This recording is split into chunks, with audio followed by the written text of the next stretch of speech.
Welcome to Drawfee, where we take your dumb ideas and make even dumber drawings. I'm Caldwell. I'm Nathan.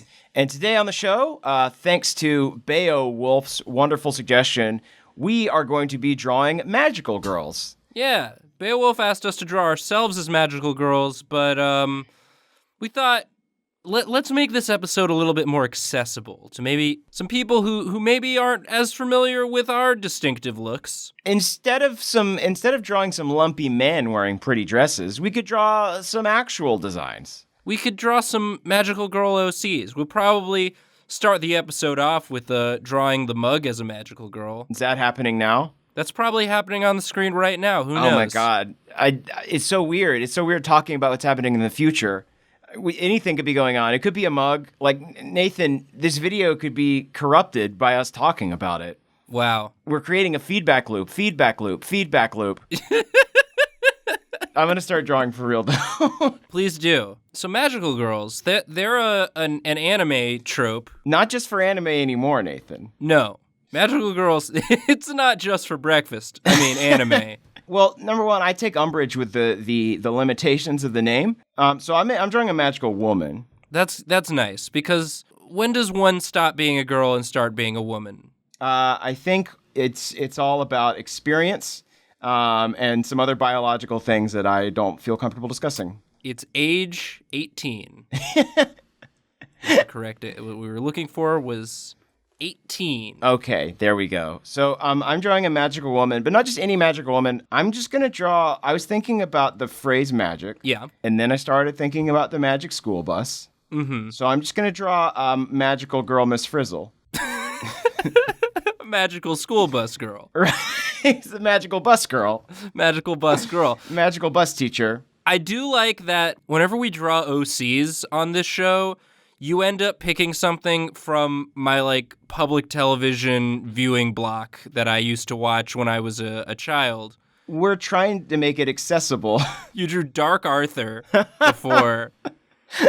It's true. Yeah, I'm just going down the laundry list of PBS shows. Yeah. So we'll have a magical Bill Nye. Well, he's a scientist, so he's not magical. Exactly. Although science is kind of magical. Science is very magical. I mean, that was the whole point of the Magic School Bus, is they teach you science by breaking the laws of science. Science is indistinguishable from magic, and Miss Frizzle has shown us that time and time again. Oh my gosh.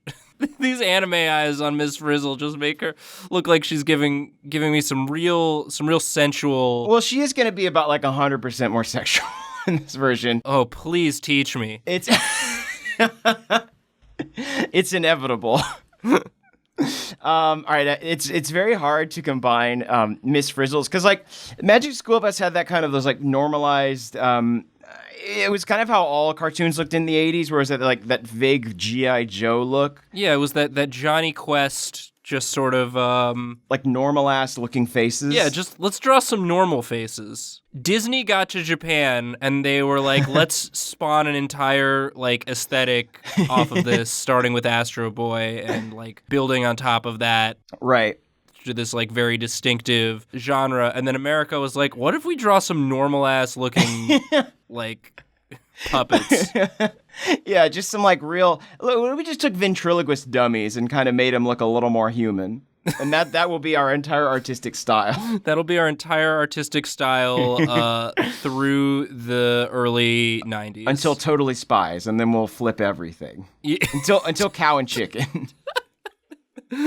Until Gendy Tartakovsky comes along and is like, hey, what if we did something cool? What if we did it cool? That's not how he talks. Gendy Tartakovsky was a Beatle. Fun fact. He was the drummer between Ringo and the other drummer. Very productive life that man has had. Mm-hmm. It's going to be very hard to make this hair anime because it is Frizzle is the name and the style. It's all encompassing. You've given yourself an art challenge, and I believe in you. That is the purpose of the show, right? Yeah. I think that I got to make these lips just a little more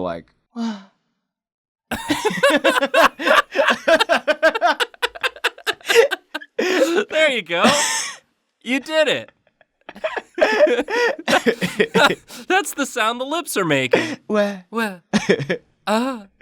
Just like, like the sound that Princess Peach makes when she gets hit in Melee. Yeah, this is from the Magic School Bus JRPG. Whenever you talk to Miss Frizzle, the text pops up and you hear, ah! In the new Persona game, I believe that you can date one of your teachers, which is not great as a look, but I do like to think that if there was like a Magic School Bus RPG, that would be like a romance option. That would be like a forbidden romance option. There should be a dating sim where it's just teachers. Oh, I like that better. You play a student, and every class you go to, the teachers are just hooking up? You just have to, you get to date all your teachers. No, I don't think you date the teachers. I think they date each other. Oh, you just watch the teachers date each other. And you're like, God, yeah, it's called it's called teacher horny shipping. school. What'd you say? What was yours? Mine was horny school. What was yours? Teacher shipping. Okay. You argue on Rate My Professor about which teachers should be dating. Okay, now Nathan, I feel like I've got to add like some sort of gym into the where do you think that the gym goes on Miss Frizzle? Maybe she's got like a big one just kind of tucked into her bun. Yeah, it's got to be like on her head because she's so brainy. That's true. Also, I realized I said rate my teacher. Rate My Professor? Yeah, Rate My Professor. It's obviously Date My Professor. Yeah, that's the name of the game. That's the name of the game, Date My Professor. It's Dream Daddy 2, Date My Professor. Maybe it is set in college, so it's okay. It's like still frowned upon a little bit, but it's like, you're adults. Everyone's adults. It's fine. This is the gem that Miss Frizzle collected from the geology episode. Exactly. Yes, this is, what do you think she just like found this gem and then stole it? Yeah. They probably made it. They probably were like studying igneous rocks. Okay, yeah. Oh, it was forged in the heart of a volcano. Yeah, exactly. And it's the source of her power now. So you think that was like the inciting incident? She was like a normal professor, a normal school teacher that was just taking her class on very, very dangerous expeditions. Right. And then she was blessed with the power of the stone. Right. And then Arnold did die finally on that trip, and that scarred her. I would say that's her primary motivation throughout the series. She's trying to find a way to bring Arnold back. Right, exactly. She's trying to find the resurrection stone. It defies all laws of science, but that's why she became a magical girl. A magical teacher. Yeah. So I got to fuse together her like frock with also some magical girl elements, and that's going to be the true challenge here. What's fun about Miss Frizzle is she always has like a different outfit depending on what subject matter she's teaching that day. Yeah, I think that in this one it is like it fluctuates more. It's kind of like Rorschach's mask, where it changes at will depending on it's like optic camouflage. I'm gonna give her some of those nice fun. Big high sleeve thingies that Sailor Moon has. Right, of course. And then she also does have a transformation animation. Oh, absolutely. Well, I think that what happens is like maybe she doesn't transform, maybe the bus transforms. Right, because the bus basically does a magical girl transformation. It spins and then it's something different. Yes. I think that it's going to be her weapon in this show. Okay, the bus is her weapon. Right. I love the idea of a teacher just like wearing the schoolgirl outfit to school and everyone being cool with it. There's like some notes from the parents, I would say. Mm-hmm. But everyone's like, well, she's just such a good teacher. And like, our kids did so good on the PSATs that like we really can't complain. I think it is going to be like, it's not going to be a skirt though. It's going to be like a full length dress. Sure. And let's see here. I feel like maybe this hand will be up doing like the standard, Sailor Moon pose, something like that. Kind of just a gesture of some sort. You got to get a gesture in there. You've got to have a signature pose. Let me see. Just get it in there, Nathan. I'm just gonna go ahead and tell you it's 102 degrees outside today in California. We're bringing some of that heat into the drawings we're doing. Yeah, it's a caliente day, and so if you notice just like a pervading moisture in my drawing, just know that is due in part in full to the fact that it is 102 degrees outside, and I'm slowly losing my mind during the course of this episode. That's good. That's what you want. Yeah. I gotta readjust the hair here a little bit. There we go. so that she can be making this like, is this like a lewd gesture? What does this gesture mean? Why would you do this? It means you're taking my picture, usually. Okay, I thought it was like, I'm a defender of peace. So it's like, what up, peace and love? Oh, that too. I was trying to think if there was like a specific gesture that's like, I'm your teacher, learn from me. But I don't know if I could think of one that would fit in with like a hand gesture. She just pointing to her brain. Oh, exactly. That's what it is. That's better. Let me do that real quick, actually. Yeah, that's great. She's like, use your head, dummy. Gotta get smart. That's her pose. It's bing! That's pretty good, actually. I was thinking it can't be just like a standard point. It's got to be fucked up in some sort of anime way. And I think I accomplished that. Of course, of course. Just give it like a little fuck it up a bit. Just a little fuck it up a bit, not, An anime fuck about, if you will. That's the title of this episode, Anime Fuck About. Watch these two artists go on an anime fuck about. Well, you've got a walkabout, which is, when you wander around in the Australian outback. And a fuck about's just when you kind of like wander around the internet just being like, what am I doing? There's so many, I got like so many chores to do. My closets are a mess. I'm so out of my depth here when talking, like when pulling magical girl specifics. I know they get costume changes. I know they live secret lives. Yes. And I know they get some sort of cute animal companion. Oh, yeah. I mean, I guess Ms. Frizzle already has... She's already got Liz. She's already got Liz. Maybe I could do like a big Komodo dragon version of Liz or something like that. Oh, my God. Yeah. Super Liz. And you know what, Nathan? I will say, the fact that my entire body is covered in glistening sweat has made it very easy to draw. I always, when I'm drawing, wish that I was slipperier, so I could slide around the canvas easier. I get stuck in one spot. I also I get too good of a grip on my stylus. No, yeah, I'm gliding free. I've left my fate to the winds of chance. It's like having a sprinkler inside your body. It's not, you don't control when it turns on. No. It's not on a timer. It's just every so often, it's wet and wild now. Somebody in the apartment building that is my body lit up a big fat cigar, and the fire alarm is going haywire. Forgot to remove the smoke detector. If you're gonna smoke a doob, at least take the smoke detector off. Yeah, is that a thing? You take the smoke detector out? Isn't that illegal? Yeah, but so is smoking. So is smoking indoors. You got me, dude. Yeah, on airplanes, no tampering with the smoke detectors. That's like a big no-no. But if you were already gonna smoke on the airplane, you were already doing a no-no. Yeah, if you do that on an airplane, as long as you like offer some to the fire marshal, you're fine. Yeah, as long as the fire marshal's like cool. You just have to check. You just have to like go up to him and be like, "Hey, are you cool?" And they have to tell you. It's the same as how cops always have to tell you if they're cops. Fire marshals have to tell you if they're cool. Well, it's the same thing for cops. It's like they have a certain set of bylaws that they have to follow. And like that's the eternal rule is that like they got to tell you if they're a cop and they got to tell you if they're cool. They also have to tell you if they've seen any good movies lately. It's in what they had for breakfast. There's like a whole series of like question and answers that you can get from a cop. It's very fun. They've got to give you some podcast recs. Yeah. Yeah, anything that you would post to Facebook to ask people about, a cop has to tell you. Yes. All right. I think I've decided maybe if I do it up here, because I want to draw a full. Yeah. Oh, this is gonna be fucking real good. I figured it out. Nathan, I solved the puzzle I made for myself. Is it like a bus staff? It's a mallet. And the bus is the... Oh my God. It's Harley Quinn style, Caldwell, baby. you genius.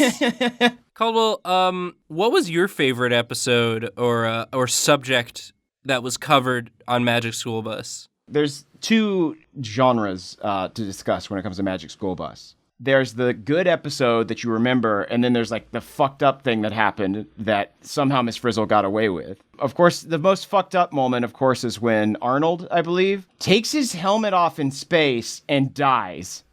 Oh yeah, that happens. Arnold kills himself because his cousin Janet is so annoying that he'd rather be dead than have to deal with her. They're in space for some reason. They're learning about planets. It was back when Pluto was still a planet. And what happens? He's just like, I'm done. Janet is with them. She's like a fun side character that keeps showing up every so often. She goes to a different school. Right. Oh, and she's always talking about how much better her school is. So she's going around taking samples. She needs proof. She needs to show the people at her school that she's been to all the planets. So she, rather than just taking like a space rock and being like, I went to space, she's like, no, I need to show them I went to every planet. So she's doing that, Mm-hmm. and then it becomes too much for the bus. The bus can't move anymore. And so she's like, no, I'm not going anywhere without all my stuff. And then Arnold's like, if you want proof, here's your proof. And then he just takes his helmet off. And it's like, well, there you go. You bring back your frozen cousin. You bring back the corpse of your cousin. I think the best part is that, like, Miss Frizzle clearly revives him in some way. She uses, like, Melisandre fucking magic to bring him back from death. And he's like, he's not happy about it. But you can see in his eyes that he's like, why did you do that? Like, he takes off his helmet, and I want to find a picture because his face literally turns into ice. Uh-huh. It's bad. It's terrifying. Should this be like a like kind of exhaust pipe? Yeah. I'm picturing this as like one of those fucking Final Fantasy weapons. It's got like a rev on it. Oh, that's very cool. Sorry, Caldwell. I did find, if you Google Arnold Icehead, you get a lot of pictures of Arnold Schwarzenegger eating ice cream, and then one picture of Arnold's face just like crystalline. It fully becomes ice. Like, his blood freezes in his head. He dies. He is for sure dead. And then Ms. Frizzle has some sort of panacea, some sort of grand panacea that she uses to bring him back. Do you think that Arnold Schwarzenegger that's what he thinks ice cream is called? Icehead? Yeah. No, that's when he gets a blowjob while eating ice cream. Hey, I'm not judging.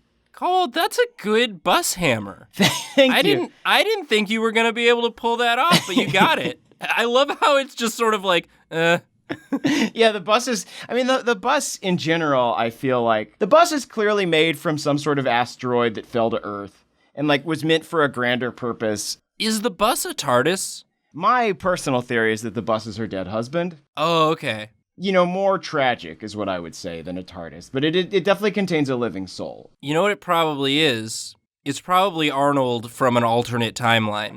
Oh, because it is yellow. It's the ultimate hell for him. He has to not only go on all of these abnormal field trips, but he becomes the vessel through which an alternate version of him goes on these trips. Do you think that that's what powers the bus, is Arnold's continuous deaths? It's like a time loop. It's like a time loop thing where he's... Yeah, people don't realize Arnold dies on every field trip, and it's a different Arnold. They have to they cut that part out, but it's implied. Every time Arnold wakes up, it is a new Arnold. And that's why at the end of the show, when they have that section where children are asking them questions, that is like all the questions that they cut are just like, what the fuck happened to Arnold? This is the Triceratops from We're Back after it like loses its humanity again. Talk about another just like relic. Yeah, was We're Back part of the Don Bluth? Yeah, Don Bluth. I think it's a Bluth. I think it's like, I don't know where it falls between Pebble and the Penguin and A Troll in Central Park, but I think it is a Don Bluth film. Yeah, you know it's a Don Bluth because it's got like fucked up scary birds. Yeah. He was like, he left Disney because he was like, these movies aren't going to scar children enough. Yeah, they don't have enough weird birds that smoke in them. Please, I have to start my own studio where I'll abuse my Irish employees and make them draw so many birds that are strong and scary. I have a vision, and the vision is Rockadoodle. Rockadoodle is so wild. There's a live action portion where a boy becomes a cat, and then a giant muscular rooster saves his life. Don't laugh, it's a real thing that happened. I know. I just haven't thought about that movie in so long. Yeah, like I like Because as a child, Don Bluth movies were like, that was my horror movies. Right. You and know? It's also like he played his cards so right because he knew that parents couldn't tell the difference between his movies and a Disney movie. Right. Because, I mean, he worked for Disney, so, like, he had the house secrets and style. He knew how to make some VHS box art, let me tell you. Yeah. And, like, let's not be too cruel. Don Bluth did some good shit. Like, Land Before Time is fantastic. The fact that we remember his movies, like that house style had staying power because it was so just like fucked up and terrifying for children. You know, the point of art is to elicit a response, and I remember being like, these movies are making me feel things that Disney movies do not make me feel. Making me feel things I wish I had not felt. I'm just giving her kind of like Lucky Charms on her skirts. Because she's got to have some sort of like theme, you know what I'm saying? Except, and I ran out of time and I forgot to draw it. So I'm going to give her like a nice kind of blue, you know, kind of like the theme of this week's field trip is magic is real. Uh-huh. Magic is real, and you've all been conscripted into a war. Yeah, they go to Japan and fight Oni. All right, I'm feeling good about this. What do we think? This is great. Thank you, friend. So I'm going to get started here. Which magical girl are you drawing? Since it seems we cannot escape drawing pop culture references, try as we might, I was thinking, what other fun pieces of Americana pop culture are there that with magic in the title? And so, of course, Magic Mike. Yeah, that's perfect. Because he's already, I mean, it's less of a magical girl thing and more of like a kill thing, where like he gets stronger the less clothes he's wearing. One could argue that Kill La Kill is sort of a magical girl anime. She wears his schoolgirl outfit and is powerful. I think those are the two, one of the two precursors. Holy shit, look at those calves.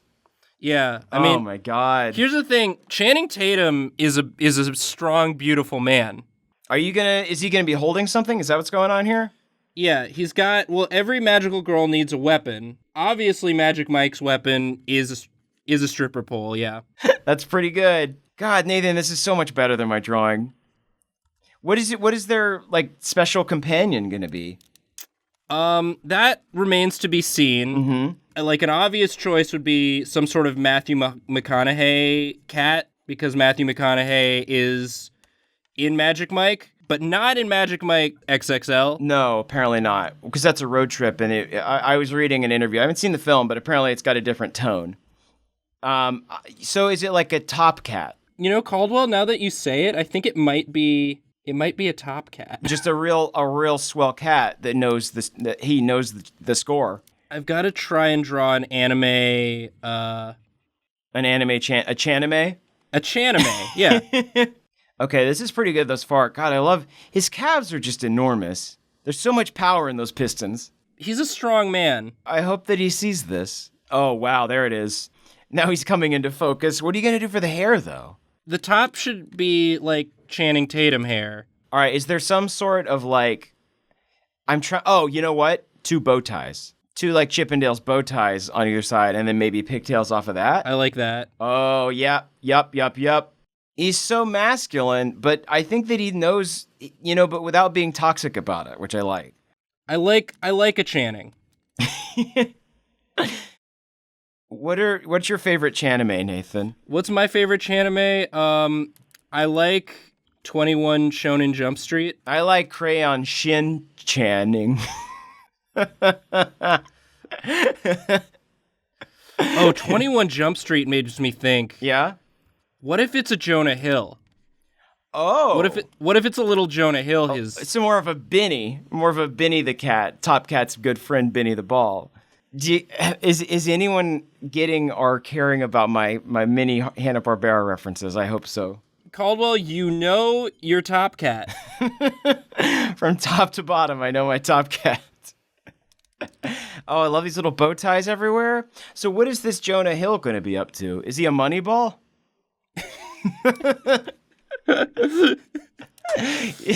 He's like a talking baseball that floats around. Well, I guess are we going with reformed Jonah, who's got his shit together, or are you going with fat old Jonah? I should just make this a bow tie, too. Yeah, make it a bow tie. What is this Hatsune Miku bullshit? Cole, I have a confession. I haven't seen Magic Mike, and when I Googled Magic Mike, all of the pictures have him wearing a necktie. Okay, I think that in that universe, the necktie is more common. But I guess I always go with like the classic Chippendales male stripper, male performer. So we gotta nail down this Jonah Hill. It could be like a little kitty cat friend. Yeah. Is this the Jonah Hill we want to die on? Who is he fighting in this film? Or in this series? I think just like hordes of horny women.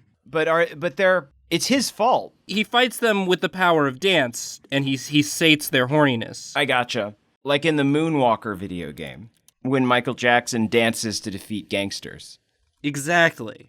All right, we're getting there. We are well on our way. We're well on our way. Okay, I've got it. Who's that cresting the Jonah? Oh, it is our friend Jonah Hill. And what form is he taking? I think just like a winged cat. Oh, I like that. All right, Nathan, you keep saying that you're going to draw me a beautiful winged cat with Jonah Hill's face, but I don't see it. Okay, here comes Jonah Hill. I'm so excited. Oh, there he is. This is what the Cheshire Cat was supposed to look like in Tim Burton's remake. Oh, no. I'm sorry. Leave it. It's yeah. I think if you give it some stubble, maybe. Yeah, that's where I'm going. Okay, cool. Poor Jonah Hill. He's he's been in so many good things. He's great. No, Jonah Hill's very funny, but he's also very funny looking. Right.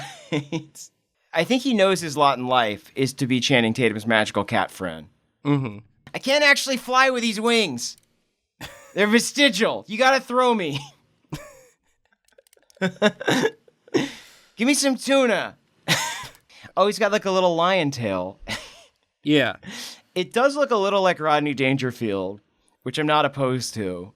I can't get any respect over here. I'm just a cat. I'm just a magical cat. He does look like a Don Bluth character, so you brought it full circle. Oh, there it is. There's his big, beautiful bow tie. So there's 21 Shonen Jump Street. Yes, that's very good. That's exactly what this is. I want 1 million sequels in the Chanime series that are all Jonah Hill, Channing Tatum movies, but anime. Please make this happen, Sony Pictures. Nathan, we are winding down, but I gotta inform the people about a new thing we're doing. We have a special secret project that we're working on. Oh, this is fun, yeah. And we're very excited about it, and we need your help. We need suggestions. None of that knockoff stuff. We've got a backlog of knockoff suggestions that we've got to get to. We need that pure uncut shit. We need just classic goofy suggestions. That adjective noun, that stuff that we're going back to our roots with this project. Anything like that. Yeah, this is a good example. Just Magical Girls is a good Just prop. Magical Girls. I mean, we ended up making it pop culture referencey anyway. That's our burden to bear. That's our fault. But just yeah, if you wanna in the comments on this video really just try and wow us. You know, if you've been sitting on a suggestion for a while and you're like, no, that's too weird, they'd never go for that. Nathan, I just realized that we could put our two characters back to back and create the weirdest mashup of all time. Well, I might do that. I might when I fade in the colored version of this, I might slide in your drawing next to it. Cool. So that's the fade in's going to be coming right about now. We're sorry.